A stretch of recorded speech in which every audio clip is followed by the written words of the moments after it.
Here I have OPPO Pad 2, and today I'm going to show you how to enable Do Not Disturb mode on this device. So to do this, firstly you have to go to the upper bar, and here you can find the button Do Not Disturb.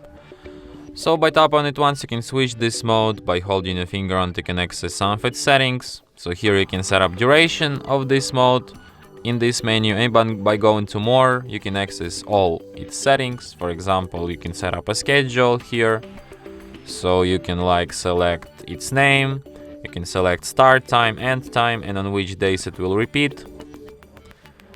You can also add exceptions to this mode. It could be people, it could be apps, and you can also silence media when Do Not Disturb is on.